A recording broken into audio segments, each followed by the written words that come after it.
Hello everybody, I'm Teach Tiger and welcome to the second instalment of building a 7mm narrow gauge loco kit, and this is part 2, preparing the loco chassis. The Hornby 040 Pug chassis is what's recommended for this kit, so I picked up this one from a well-known internet auction site which was split from a train set R1157, the West Coast Highlander, and it was in new condition. These are readily available and very easy to come by, and are also quite cheap. I picked this one up for around about £10. So, as it's new, before we do anything else, we better give it a quick run in. Running in should follow the normal manufacturer's guidelines of about half an hour in each direction at a reasonable pace. I have received several comments regarding the use of this loco, as many people have of course made the comment of being careful how they run because they run excessively fast and are incredibly unreliable.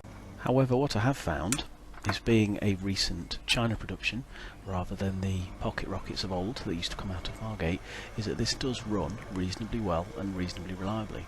This is currently running at just under half speed on my Hornby HM2000 controller, and it runs relatively steadily and well over points as well.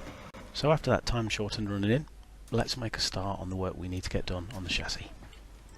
Okay, so the first job is to remove the loco body by removing this small screw underneath the front of the chassis using a Phillips head screwdriver, and then using a flat screwdriver to very gently prise away the front part of the loco body from the chassis. We can do away with the loco body at this point because we don't need it and we're not going to need any parts from it either, so we can discard that and put it to one side.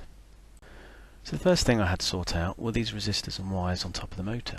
I'm afraid my electronics knowledge leaves a lot to be desired, so please excuse me if I've identified them incorrectly. According to the instructions, anything that's wired onto the top of the motor is likely to foul the underside of the boiler during the kit construction. Having a look at this 2010 Hornby Collectors Club Pug, we can see the resistors and the wiring are all wired onto the front of the motor above the grub screw, leaving the top free of space. So this is what I'm going to try and do to the newer chassis. So I made a start by cutting everything off, and then began resoldering things on in the positions where I would like them to be.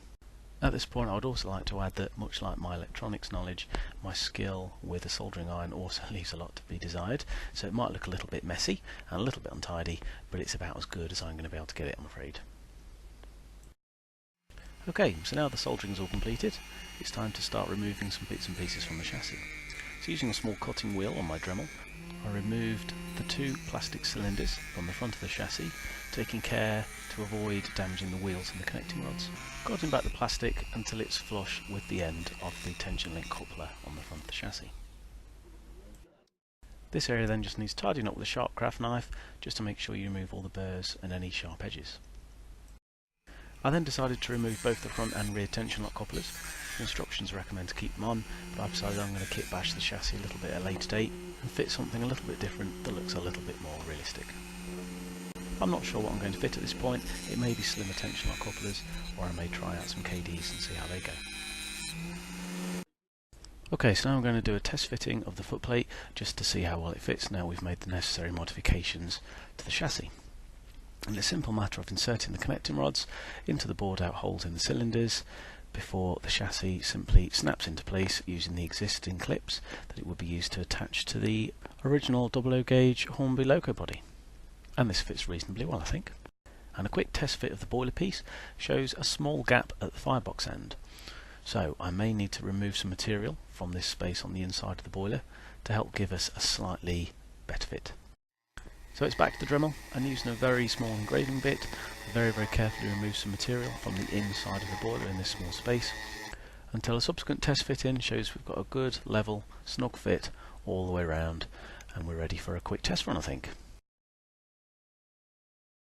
Okay, so for those who have asked if I'm going to be running this kit round the garage layout, you can see on the left the kit in its current state, where we've got to at the moment, and on the right is the 2010 Collectors Club Hornby Pug loco.